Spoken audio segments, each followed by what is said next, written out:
Hoje a gente vai mergulhar no livro Fixe o Conhecimento, ou Make It Stick no original. E a ideia aqui é bem simples, sabe? É pegar o que a ciência diz sobre aprender e montar um roteiro prático para a gente estudar de um jeito mais inteligente e não necessariamente mais difícil. Bora lá! Sabe aquela sensação de passar horas e horas estudando e aí na hora da prova parece que tudo some? É uma frustração que muita gente conhece. A gente sente que o conhecimento simplesmente escorrega pelos dedos, não importa o quanto a gente se esforce. Mas e se o problema não for a falta de dedicação? E se for o método que a gente está usando? E aqui a gente já começa com uma ideia que pode ser meio chocante. Sabe aquelas estratégias de estudo que todo mundo usa? Aquelas que parecem as mais lógicas, as mais intuitivas? Pois é, acontece que, segundo a ciência, elas são justamente as menos eficazes. Olha só que interessante essa comparação. A coluna da esquerda é super familiar, né? Reler o texto, sublinhar tudo, ficar repetindo a mesma coisa sem parar é o que a gente sempre fez. Só que a pesquisa mostra que o ouro de verdade está na coluna da direita, em técnicas como se testar, espaçar o estudo e misturar os assuntos. Mas então, por que a gente insiste tanto nesses métodos que não funcionam? O problema é que eles criam uma ilusão bem convincente. Quando a gente relê um capítulo várias vezes, o texto fica familiar. E o nosso cérebro confunde essa familiaridade com o aprendizado de verdade. É uma armadilha. A gente se sente super produtivo, mas na real o aprendizado está sendo bem superficial. E essa citação do livro é nossa, ela é direta e brutalmente honesta. Não é que essas técnicas tipo reler e repetir sejam só meio ruins. Não. Para um aprendizado que fica, que dura, os autores são claros. Elas são, na maioria das vezes, uma perda de tempo. O recado é claro, né? A gente precisa mudar de estratégia. Então, qual é a primeira grande mudança de chave? É simples, mas é poderosa. A gente precisa parar de focar tanto em colocar a informação para dentro da cabeça e começar a praticar como tirar essa informação de lá. E o nome disso é prática de recuperação. Isso nos leva a um conceito chamado efeito do teste. A ciência descobriu uma coisa incrível. O simples ato de tentar se lembrar de algo fortalece aquela memória muito, mas muito mais do que só olhar a informação de novo. Ou seja, cada vez que a gente se testa, não é só para ver a nota. É um exercício ativo que está construindo e fortalecendo o conhecimento.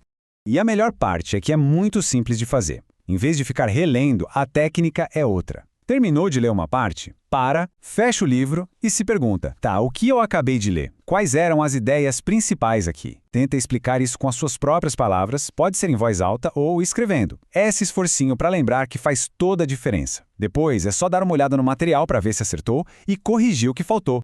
E para quem acha que é só teoria, olha só o resultado disso na prática. Num estudo real, com alunos da 8ª série, o pessoal que só revisou o conteúdo daquele jeito tradicional tirou em média uma nota C+. Já o grupo que usou testes para recuperar a informação tirou uma nota A. A diferença é gritante, né? Essa aqui é a ideia central que muda o jogo todo. Se o estudo está muito fácil, muito confortável, desconfie. Provavelmente não está sendo tão eficaz. Aquele pequeno esforço para lembrar, sabe, aquela dificuldadezinha, não é sinal de que algo está errado. Pelo contrário, é o sinal de que a memória está ficando mais forte. Ok, então a gente já viu a importância de se testar. Mas, além da recuperação, o livro traz outras duas estratégias superpoderosas.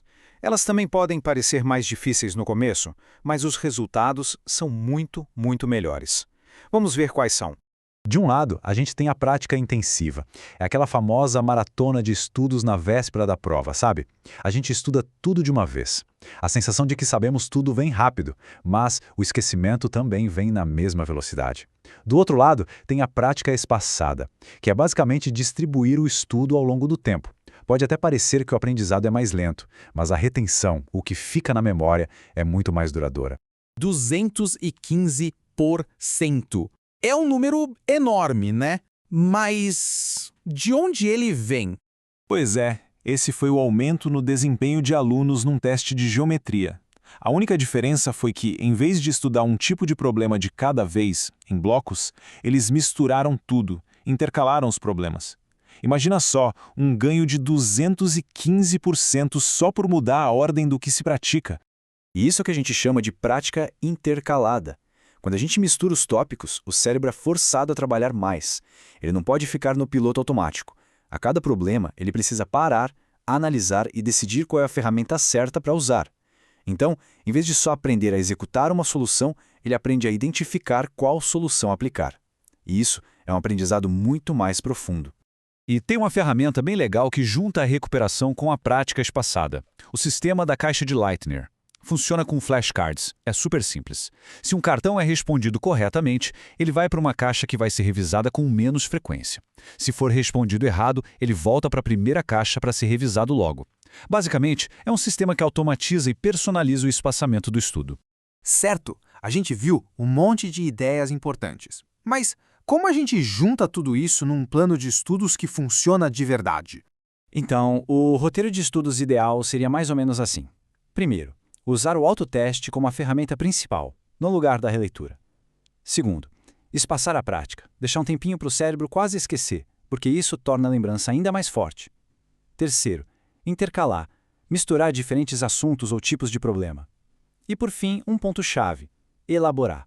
Ou seja, conectar as ideias novas com aquilo que a gente já sabe, explicar com as próprias palavras.